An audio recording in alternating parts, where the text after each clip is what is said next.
Through more than 2 decades at Kenner and Hasbro, Aaron built worlds, told stories, and designed toys for some of pop culture's biggest names, including Transformers, Batman, Star Wars, and more.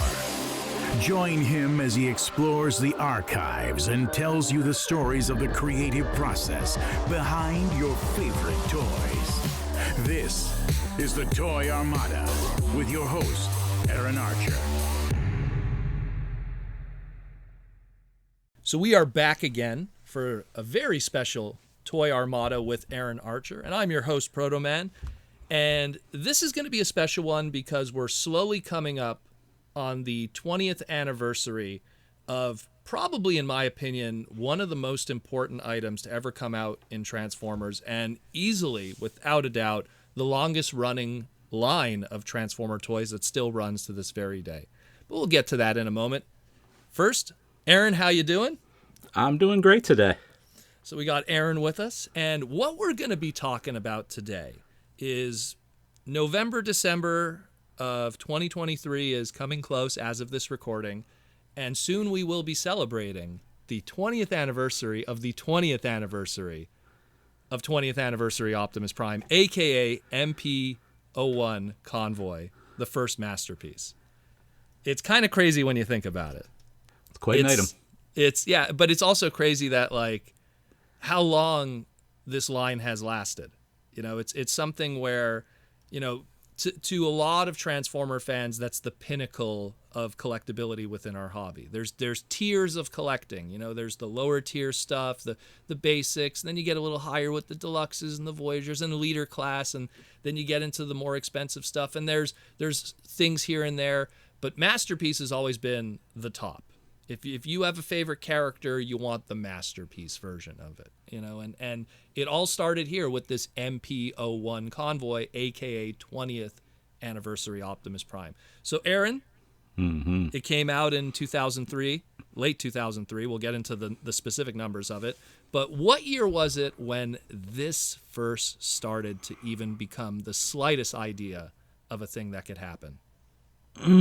That's a good question. It would have been around, a year prior.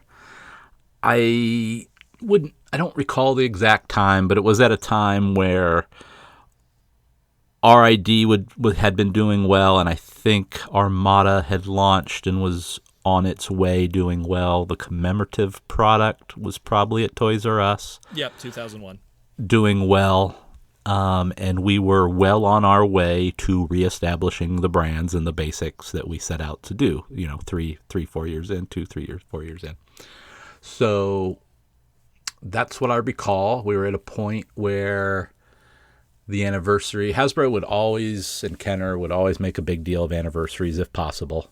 Just gave a new reason to have a new assortment, a new sell-in opportunity to retailers. So the 20th anniversary of Transformers was going to be significant, even if wherever the brand was at the time. But we were on an upswing, and that's kind of where we were at the moment that this started percolating. So at that time, I'm just going to take a shot in the dark here, probably working on the tail end of Armada stuff at that time.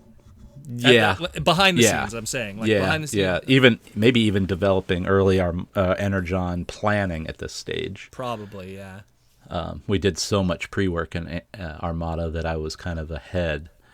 I always do that because I want people to when this was being created, what also was in the office being created at that same time, just to kind of give like a good picture of that. Well, I think that brings up the point of you got to always question, why do these segmentations exist?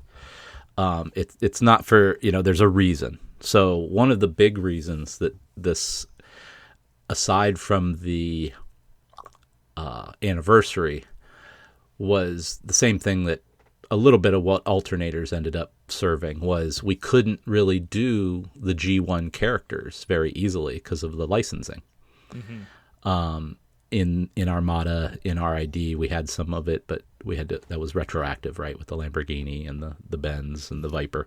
Could I just jump in for a second? Do you think Sure. that part of the reason why those licensing worries existed was because of your work with the commemorative line and dealing with those car companies? That was all part of it. We were coming into a more modern sense of, being responsible with other people's IPs. Okay. And it was just time to, kind of clean that all up, is the way I would All think, right. I Just think kind of of. it. I always kind of look at the timeline of that. Okay.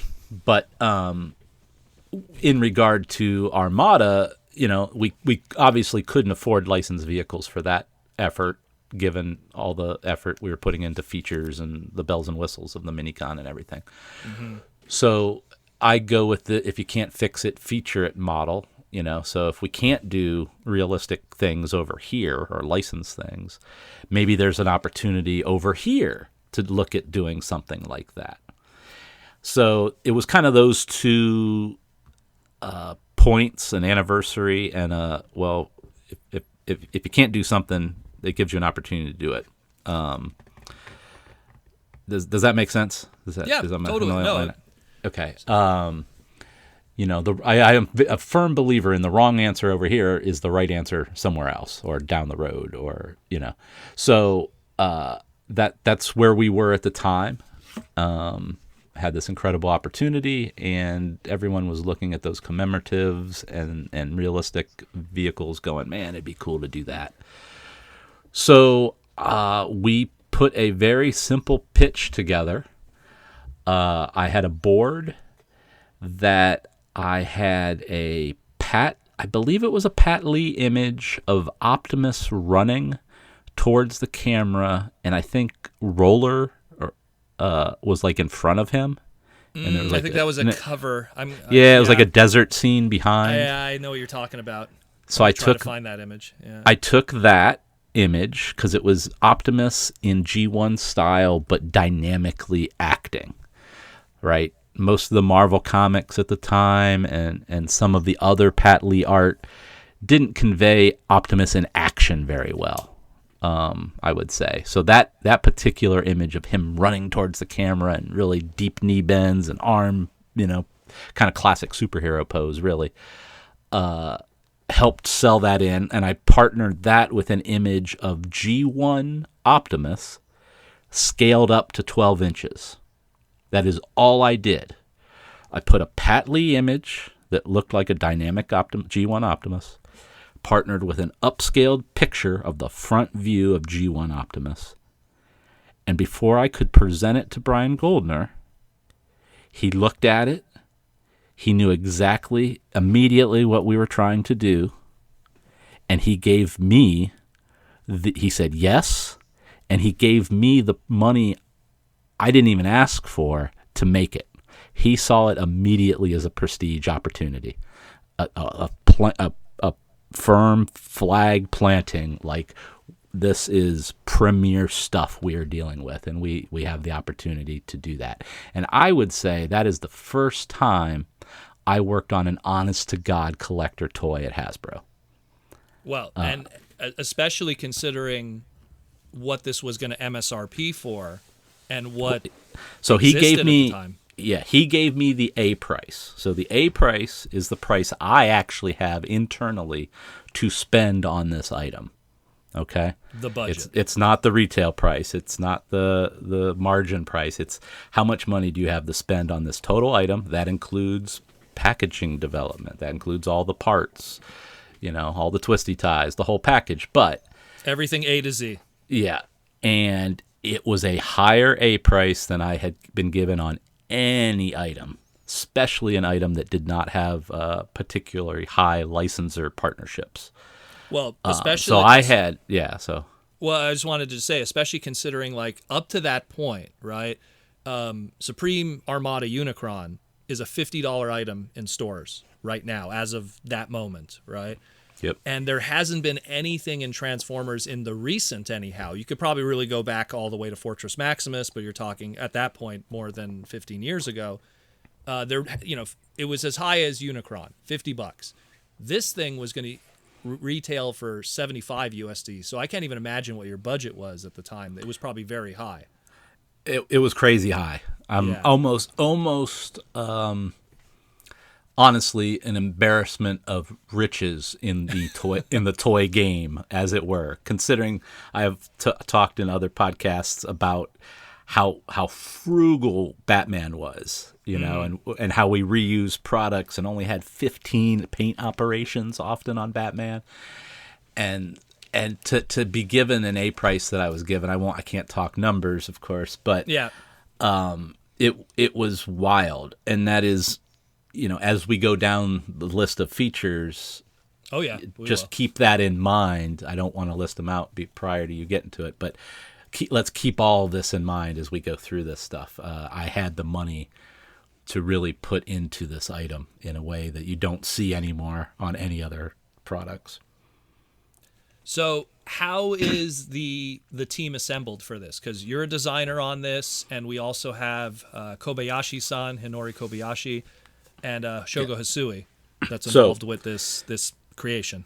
Yeah, so I will always, every day, all day, say that, if Takara, if we could get back to G1, they were always excited to do that, whether it was the anniversary product or reimagining G1, that is where they felt special affinity, right, towards the brand. That's their creation. They're part of the creation, visual creation. So when I pitched them this, like I got permission from Brian and the senior team to do this, and then I pitched Takara. They were like, "Give me that ball, let me run." I didn't really. Let's be clear, it's Optimus. We all know how Optimus, transforms and what he should look like. So it really wasn't. It wasn't an overly hard product to design, other than how do we use these bells and whistles to their greatest effect. So the Kobayashi took that thing and, figured out how to do all the stuff that he thought would be cool to do it. And I got back some technical drawings that we always talk about, the kind of block drawings. Mm-hmm. I worked with Don Figueroa on our side to veneer those block drawings. So Don's imprint is kind of over top of this. Okay, so he also had something to do with this too. Yeah, absolutely. Excellent. Absolutely. Time to update that wiki. Alrighty. Yeah. So he would have been the freelance guy I hired to veneer the Takara part of this. Well, and especially, this is something I also wanted to bring up, is that, prior to this masterpiece release, when you look at what Takara was doing on their side of things, I mean, they were already starting to, like, they were the first ones to start re-celebrating G1 with reissues. They did it with their side. Sure. Before Hasbro started bringing it over. The book formats, yep. Yeah, the Takara book box. We also had even the PVCs, like what you had as Heroes of Cybertron in America. They were doing it as SEF PVCs. They were celebrating Generation 1 as early as 1999 into 2001, because they had, like you said, if it's G1, oh yeah, we love that, so you could clearly see that when you came to them with this, they were going to be drooling, oh my. Yeah, it was no problem, no hesitation, and we're not stupid. Everybody could see that board and go, yeah, let's make that. Yeah, I know exactly what to do. It was one of those cool projects that way. So how did this go about? Did you travel to Japan for this epic adventure? Was it something that you guys were throwing stuff back and forth and really putting this together? How did this go about? Yeah, I think I got it approved internally. I probably sent the board over to them by the time we had the next meeting. I know they had something already roughed out. It happened all pretty quickly. I'm pretty sure I'll be able to track down some of the Dawn images. Please do. If everything, if I can open up this hard drive.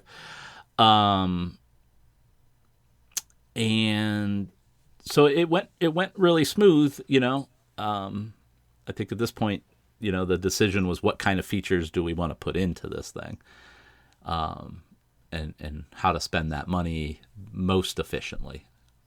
So before we get into the features, then let me ask you this: how did you guys come to the decision to just go without a trailer, like just the raw figure itself?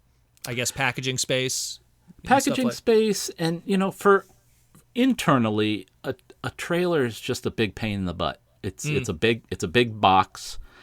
It doesn't really, you either have to fill it full of so much interesting that it really throws off the cost, and it might not be accurate to what the collectors would even want.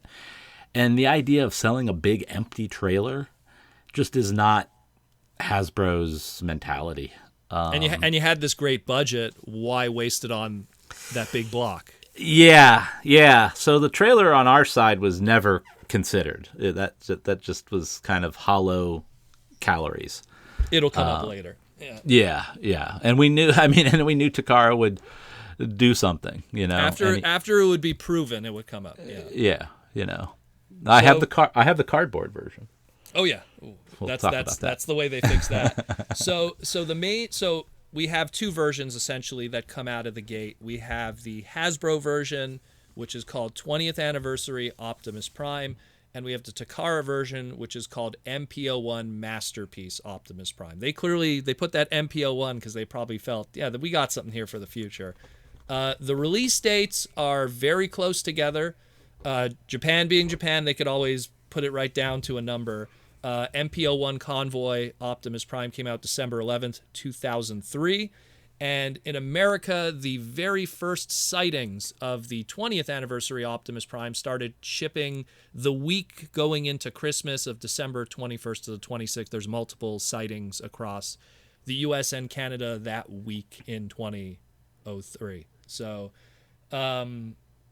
So pretty much first time, like, Japan and America are pretty close in a release, where usually it's like one comes out and then a year later the other one came out. So that's also another interesting thing with Transformers that we don't really see much, even today, in a lot of ways. Well, that item being unique on it, how it's spec'd, the factories could only make so many in a period. And honestly, I think we only needed so many at the beginning. I don't know what we thought, how it would do. Yeah, for that budget and everything else. So I'm sure we split those early manufacturings somehow. So also another unique thing to this, the deciding to put it packaged in robot mode, 12-inch tall, like a Barbie doll. That's the way I kind of saw it at that time, because I was like, oh, interesting. After years and years of alt mode packaging, you guys decided, let's put this in robot mode, upright, packaging like that. Any memories of how that decision came to be after literally years of only just alt mode packaging? Yeah. We started wanting to celebrate the characters, and on an anniversary item like this, if you're going to promote Optimus Prime, you kind of want to promote the character over the truck.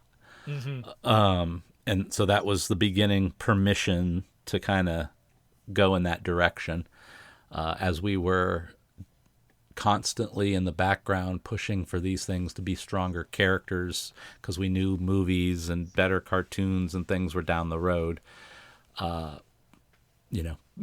Presenting them in character form over vehicle form became a kind of a background discussion point we were always having. So there is differences between the two versions, the Western version and the Japanese version, Takara to Hasbro, the infinite discussion that always exists within our fandom. But there is a lot of similarities, and we'll go down the list of what this product featured. So number one, the choice to use die-cast metal. The return to that. How could you not, right? Yeah, that was an easy get. If you're going to celebrate the 20 years of this brand, let me just be straight. I still run into people. I've been associated with this brand one way or another since '98, but let's call it 2001 for when I started interacting with fans. Mm-hmm.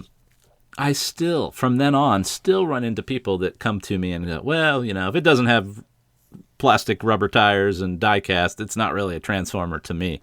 I still hear that, and it's kind of funny, but because we heard that, it would make sense to go back to rubber tires, die cast, chrome, things like, clear windows. So we made a hit list of the G1 all-star elements that really catapulted Transformers in its real time to where it got, and that's where we started for sure. So you mentioned the other two, of course, featuring rubber tires. Again, another major point, something that you guys started really bringing back with Robots in Disguise Car Robots. That's where we started seeing rubber tires again. This was another one, too, that was really cool. Spring-loaded suspension in those tires. As a mechanic myself, I was like, oh, that was pretty cool, too, that you kind of put that little extra element in there. It didn't have to be there. There wasn't anything that was conveyed in the show that was like, oh, you remember Optimus's iconic spring suspension, you know? Yeah, that's just trying to bring more realism to the truck mode. That's clearly an example of we got more money than we know what to do with kind of feature. That's safe to say, because once again showing that budget that you were given. Yeah. So just a cool flex, design flex. Same thing, sliding pistons in the joints. Again, didn't need to be there, but hey, why not? You got the budget, right? So have little pistons in the legs and everything. Like if you move the leg, there's a little slider and everything. So yeah, trying to bring, the cartoon or at least that G1 product to more realism. I think the Takara designers, I don't want to state this wrong, but Transformers isn't as cool as Gundam in the Japanese vernacular, right? So here were the Takara designers' opportunity to maybe do some of the cool features that are taken for granted in other robot epic brands in Japan. So I think they were leaning in to those types of things for credibility, and I don't think there's anything wrong with that. There's nothing wrong with Transformers. I think also because Gundam is the bigger brand there. Sure. Transformers is the second place giant robot brand, and I think it's just them going like, well, here's what we could do that's special to specifically what Transformers is. Absolutely. So other great features here. Optimus Prime's ability to emulate a moving mouth plate piece. Now, granted, you guys had done that just before with the Armada Optimus Prime, your leader, Super Con, whatever it was called at the time, price point, where he had that little moving mouthpiece and you push a button on the back. You guys added that here too, but there was even a little hidden feature too. If somehow you could pry that mouthpiece off without damaging the toy, of course, you'd even have a little Optimus mouth under there, which, was a nice little piece. Is that you who did that? Because you like to always, if there's a surface, you got to do something with it. I think we talked about it. Yeah, I think it was a group effort. Like how much detail and where can we put the detail, and yeah, something that no one probably would have ever seen, and yet there it was. Yeah, very interesting to make that move. And what I would say about that kind of thing is, in toy design, there's things you have to do, and then there's little opportunities to put your little flares in it, and that's a good example of, I'm doing this because we can do it, and it's cool, and if no one sees it, that's fine. Yeah, because it's sometimes you just need to do that kind of stuff. It's something that it's not advertised, it's not put in the instructions, and to actually do it, you might even risk breaking the toy, but if you did do that, and some fan discovered it, and it was just like, oh, there's a mouth under there. That's, nice touch. Yeah. So then, of course, when you get to other stuff, you have the flip-up communicators on both his wrists, one featuring Bumblebee, the other one featuring Starscream on his wrist. So that's, again, adding more features to it. It could have just been two arms, but you wanted to add little pieces onto it that could flip up and stuff like that. Yep. So, and we pulled those images from the G1 cartoon, I believe. Yep, 100%. So that was a further connection that this was the ultimate G1 looking back robot. And then, of course, you have that chest. It opens up, and you got a nice vacuum metal matrix of leadership, which had a light-up gimmick with a battery box and everything going on. The decision to, the matrix, probably something that Takara would have went with, but to also add a little bit more of that extra element of, it's going to light up too. It's going to have a little light-up box and stuff. How did that come about? I think we just wanted to put as much effort into that matrix and opening up the chest as possible. Light up with that kind of budget, with the button batteries and everything, wasn't that bad of a hit. I don't know if it's the strongest feature in the end, the light up part of that, but I love the matrix aspect of it. Yeah, and the Matrix opens up too. Because it's on sliders. if I go back in time, which you often do, the '86 movie comes along. We are all introduced to this Matrix concept, and then Optimus is gone. Yep. Right. So this is the first time. I mean, I know in Armada we've talked about it, but this is the first time presented in G1 vernacular, if I'm correct, that he comes with an actual Matrix, and the closest we've had to that was Japan did a New Year's Optimus Prime reissue of the G1 toy, and it came with a Matrix necklace that could also be put in his chest. But that was probably it. Up to that point, when you're talking Matrixes, you're talking Big Convoy, the Mammoth. That's not G1. Yeah. You're talking Armada. That's not G1. So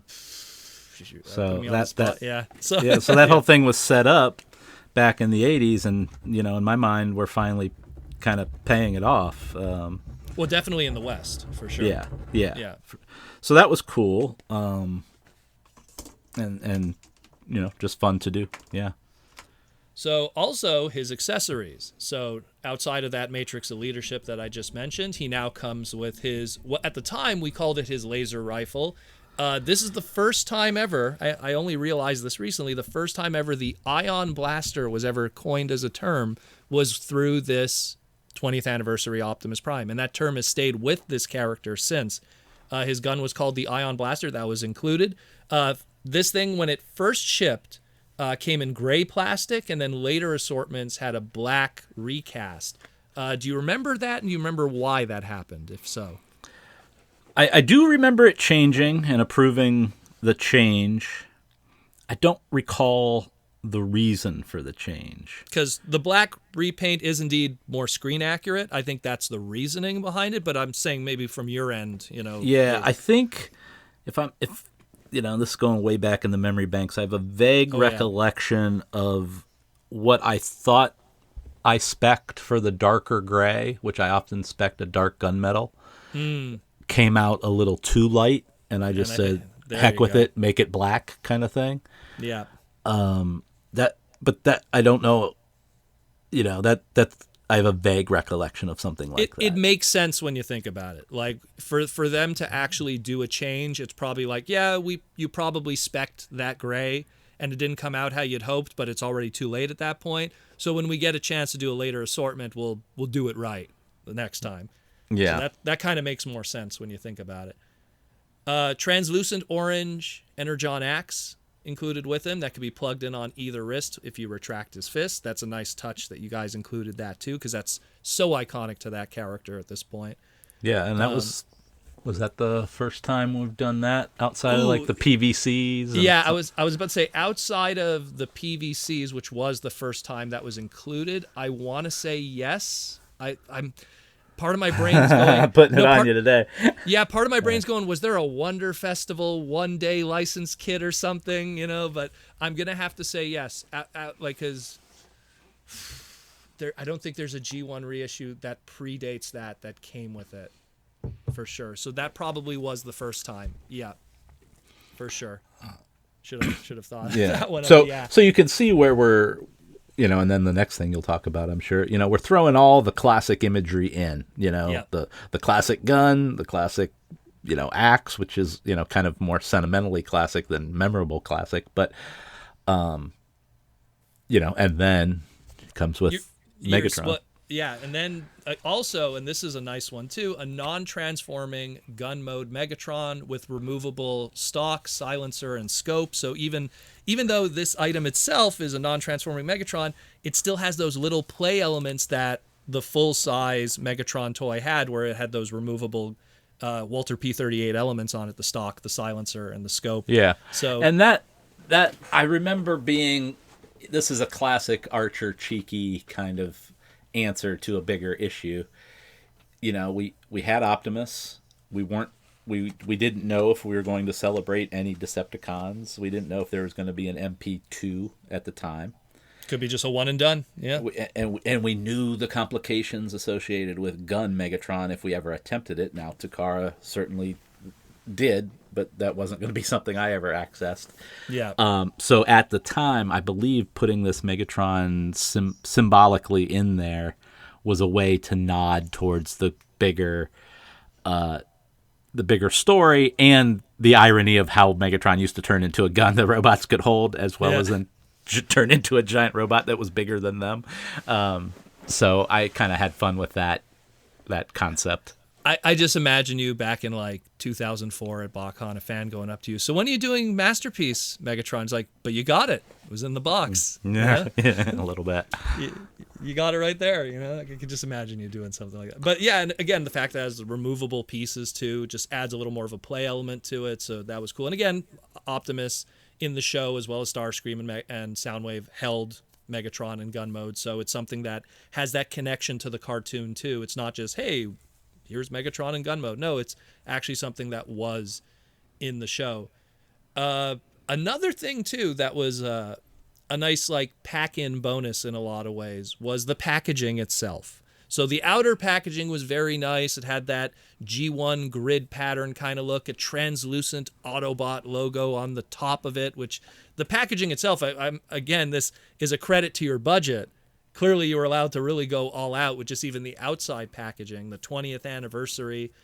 But the big thing was the inside. You had an inside tray that the Optimus sat in with his twist ties that was a replica of the interior of Optimus Prime's combat deck of roller and stuff. So what was the decision to do that? Like, did you really, instead of it just being like, every other slider for every other packaging like that would just be, we'll just do some really nice reds and blues and call it a day.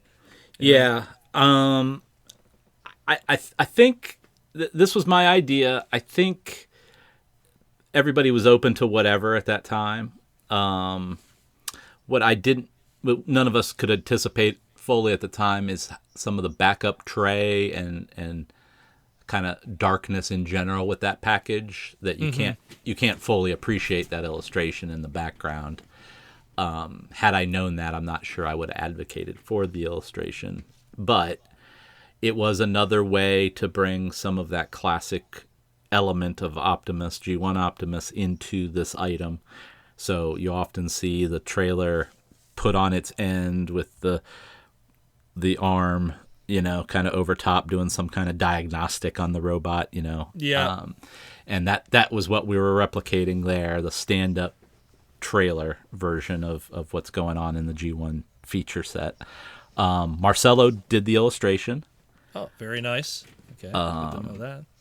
And I think he did it on a quick turnaround, if I remember correctly, because we kind of came at this one a little later than some. You mentioned the darkness of the packaging. That probably explains that clear Autobot logo on the top flap. Well, that was already set, but actually the fact that it was red actually cut out. Hurts the light transfer. Yeah, so it doesn't actually help it as much as we had hoped. And then even the angled slats sides kind of it's a weird shape. But it was included almost as a play feature too, because you take it out and if you lie it down, it is like an open trailer. Yeah. It adds that element to it, which was nice because you could have not done it, but my attitude always, and there's some elements of some Batman lines, if there is space, if you're going to print like a flat color or just gobbledygook graphics, how about we actually make it something that matters? Yeah. Or at least I used to say on the backs of the Batman basic figures, we'd have a little insert in front of the package, a little cardboard insert. And then if you laid them all down and looked at them from the bottom, they just were printed yellow. I'm like, put a Bat logo there. Anything. It's not going to make a difference to the price. Yeah, you're already spending the money. So if you look at my Batmans, there's always Batman logos. And then I tried to do the same thing with Transformers. If you're going to print a random insert, what can we do to make it more connective or more exciting? Still have to follow the principles of packaging. It still has to pop off the toy has to pop off the background and has to be within a color set that makes sense. But let's think about it. Let's not just use generic stuff. At least that was my mentality. And I took the time to try to think that way. Not everybody has the time, or if you're working on licensor brands, they'll tell you what you're going to do. The Transformers, I had a lot of flexibility to contribute.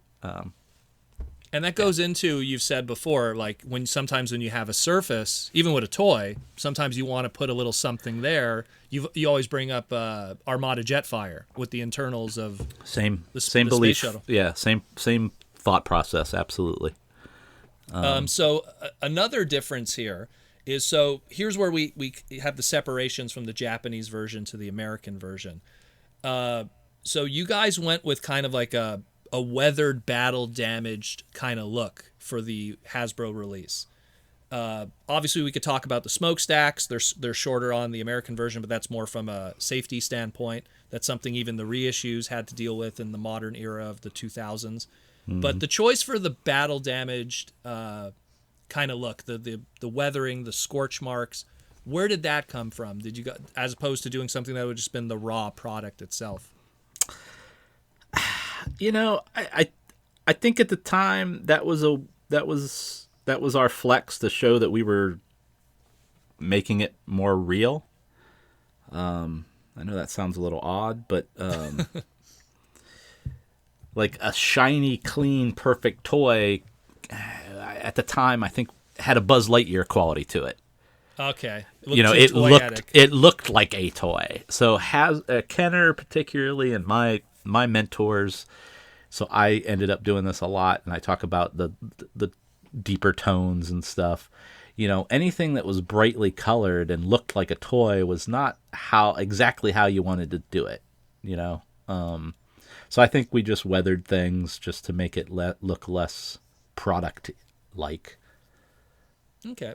And I don't know if, that was just the attitude at the time, I think that part of it also was because if you look at, you look around that era, and when you mention the Buzz Lightyear, especially around that time with Toy Story and it becoming very popular, it makes sense because you have something that, especially you have to understand the environment back then. Like, what exists on a Toys R Us shelf that's $75 that isn't a giant play set or something, It's an action figure that's $75. You want to add that realism. It's not a toy, it's a realistic replica of this character from the show. And again, those elements come from it. Oh, it's on the show. It was fighting. It was in the war. Yeah, that is exactly the attitude. Yeah, we wanted it to appear more like the character walking out of the show than a toy on a shelf. Yeah. And on the Japanese side, again, they had the longer smokestacks because they don't have to deal with those safety concerns. They also, which was different, so they didn't have that inner inlay of the inside of roller or the trailer itself. Instead, what they did is they had a cardboard trailer that you could kind of fold and put together to have your complete Optimus Prime truck mode. That they obviously, their packaging was also much larger too. They had a much more larger surface area for their packaging. It didn't have a bubble on it. Japan's closed packaging style that they always have. So because it's closed packaging, you're not worrying so much about a dynamic presentation. You could just have the figure in there, and you could have the cardboard folded up, and even if it's covering the figure, it doesn't make a difference because you don't see it through the box. So they were able to do that. Also includes a trading card, which we'll get into in a moment. That difference with the trailer, were you guys aware that they were going to do the cardboard trailer? Did you guys consider doing that, or was that something that came after the fact? I don't recall any discussion with them about it. I think we had told them we're not. You gotta, even though it has been now one of the longer lines. At the time, it was a one-off item. Yeah. So we really weren't overthinking it past that at that moment. And you mention it being a one-off item because at the time of its release, and we'll get your story of the Hasbro side of it, but the belief was back then that this line was going to be kind of a companion piece to, at the time, the Binal Tech line, which is what Alternators was in the West.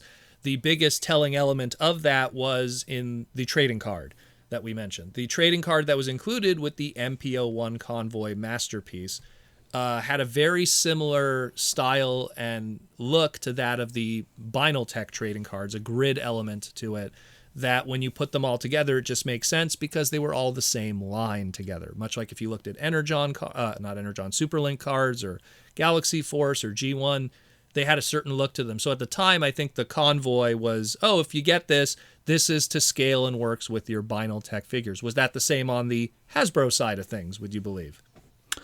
Yeah, once we got into it, I'm a little fuzzy at this point on the chicken and the egg. You know, I don't know where alternators was in development compared to this item. Although they were kind of co-developed, and it was very clear that Optimus was the correct scale to be a bigger guy over the other ones, and then they started doing photography that emulated G1 team shots and whatnot. So it was clear very, very much to us that Takara was putting it together, and that would make sense. That we knew that likely would happen. But I'm not sure we would have been open to it, but it wasn't part of the plan yet. So we weren't against it. We just didn't have a reason to be for it yet. You know what I mean? So like I mentioned before, shows up in Japan in December 11th of 2003, and then the Christmas weekend, just 2 weeks after that, December 21st to 26th, 2003 in America, retails for $75 USD, $100 in Canada, $99.99. Again, for perspective, the Supreme Unicron was a $50 item for Transformers. So easily at that moment, the most expensive Transformer toy on the shelves in the last couple of years at that point. So big pricey item that obviously sold very well. I know that for a fact, at least here. Even though it was $100 here in Canada, everyone was grabbing it because it was just this big thing. You guys did a little prior to this coming out. You did a little interview and photography with Toy Fair magazine. Masterpiece Optimus Prime, or 20th Anniversary Optimus Prime, was the cover feature of Toy Fair magazine of their November 2003 issue, celebrating the 20th anniversary. I believe you had a story with that where you had to bring it in. And it was like super hush hush closed doors thing. Yeah, anytime they would do a cover, they usually, their timelines never coincided with the Hasbro timeline. So they'd often have to come to us to photograph the painted models. We would not have sent them. Let me say it a different way. They wanted to have control of their editorial of the posing and stuff for their covers. So it was important that they brought their photographers to us to then shoot it the way they wanted it shot, versus Hasbro sending them photos to just put on a cover.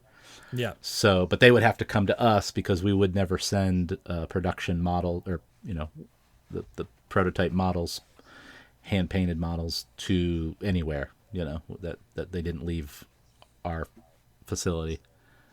And that issue was actually quite a big issue for Transformers. Toy Fair historically, up to that point, how do I say this nicely? Kind of snubbed Transformers in their magazines up to that point anyhow. They once in a while there'd be a Beast Wars mention or something like that, but they really loved their Marvel, their Star Wars, their DC, their Star Mego, Trek. Star Trek. They really focused on those brands, and I was a subscriber of their magazine for many years during that time, and always not a lot of Transformers.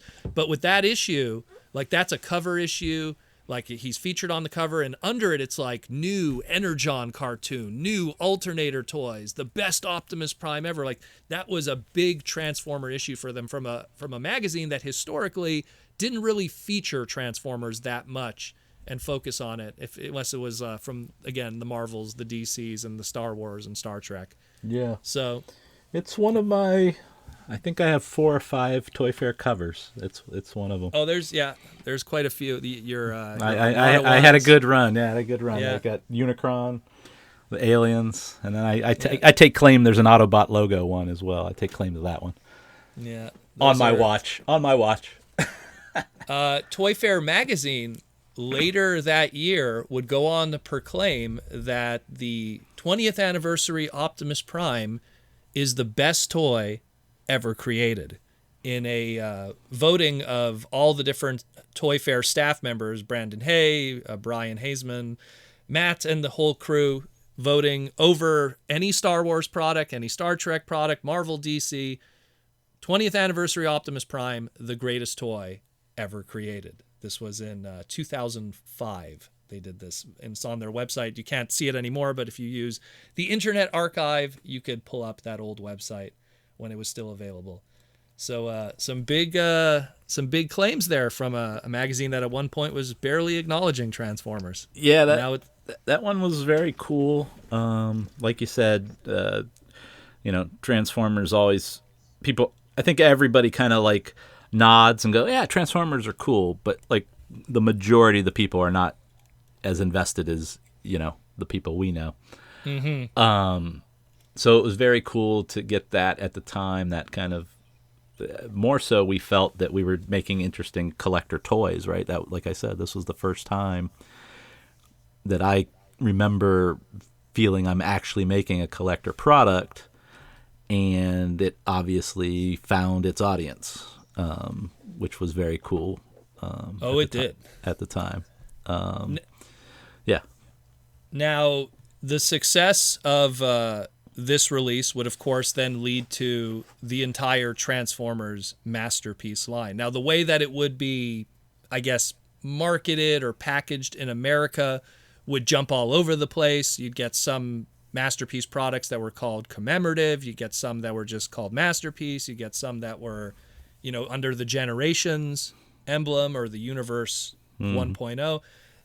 Where in Japan, at least, it was a numbered series, and still to this day, the longest ongoing Transformer line to this day, still running to this very day.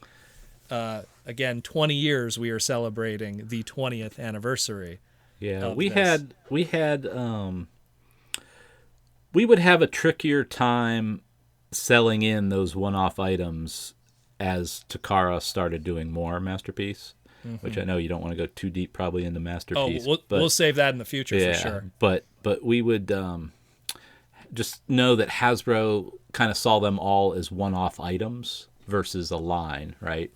And as our retail environment shifted over the years, we had different tactics we needed to use to even find homes for those items.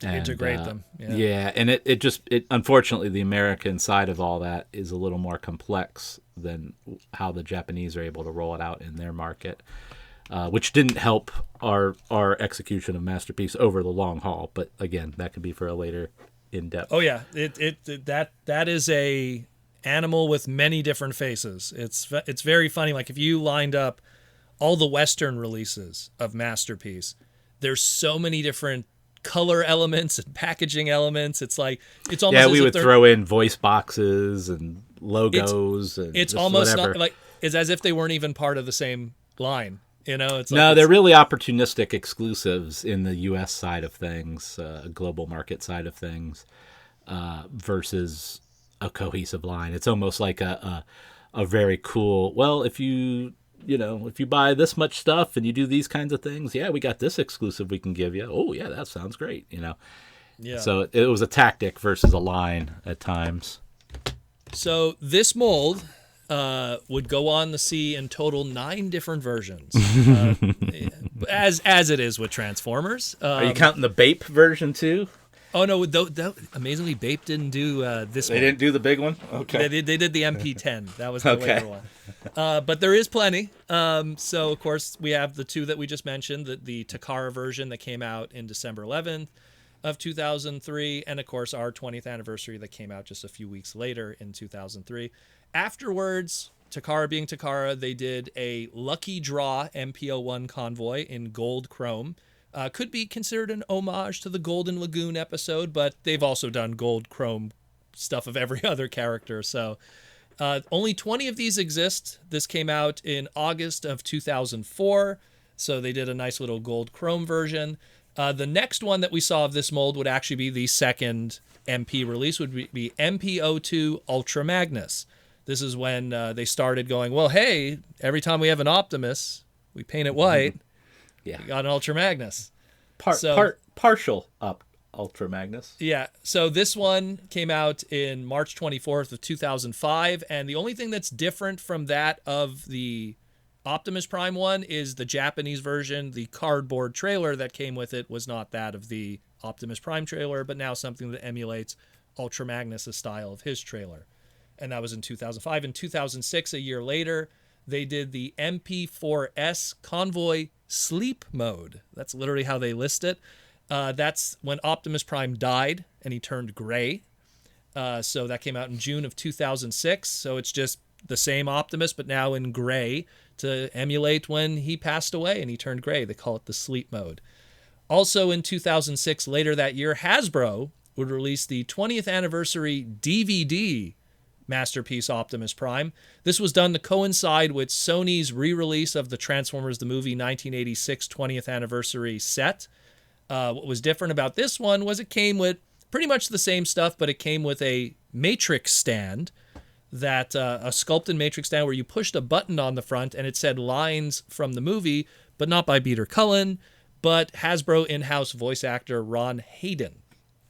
Also, what was different about this, it came with a blue gun for some reason instead of the black or gray before. Do you have any memories of this release, this weird one here? Nothing particular. I remember we just kind of rushed it through and came up with ideas to make it special, and that's where we went with the Matrix and the sound effects. At that time, we didn't have usually the time or the budget by the time we realized what we wanted to do to call in any proper voice talent. So I guess this Ron Hayden, is that a name that rings a bell? Is that a guy that you guys had for your... Yeah, kind of. It sounds like he was a guy who was used for a lot of voice. There were a lot of there was a couple people that were just always around, that were always available to do different things. So I remember that name, but sound effects were not my particular cup of tea. Not your area. Yeah, I'm more a visual person, so it was like my sound effects either stink or I give them to someone else to do. The Matrix stand would later on be used by Takara for other promo items, and then the voice box would then be changed to match those promo items, like a Masterpiece, Rodimus, or otherwise. Takara would then continue on to then do MP04 Convoy Perfect Edition. This came out on September 28th, 2006. Our Optimus Prime, but now finally with his trailer. And then we would then go on to MP01B. If you have an Optimus, you also got to do a black repaint. So this was Convoy Black version. Came out November 21st, 2009. Exact same as our MP01, but now black repaint using those Scourge colors and everything like that we associate with black repaints today. Very popular, that one. And then in 2011, all those years later, in 2011, March 26, 2011, Takara did the Convoy last production version to celebrate the last time they were going to be using this mold for this character. And it's pretty much the same thing with a lighter hue. And on the back of the robot mode, it actually says Lasto Shoto, meaning the last time it would be used. So by the time they would have made that many, and production runs being what they are across all those uses, you would have been at the kind of the extended life of those die-cast tools for sure. Oh, I can only imagine, especially with something as complex as that. Yeah, these, some of those, their hinges, and stuff. So that makes sense to me. Yeah.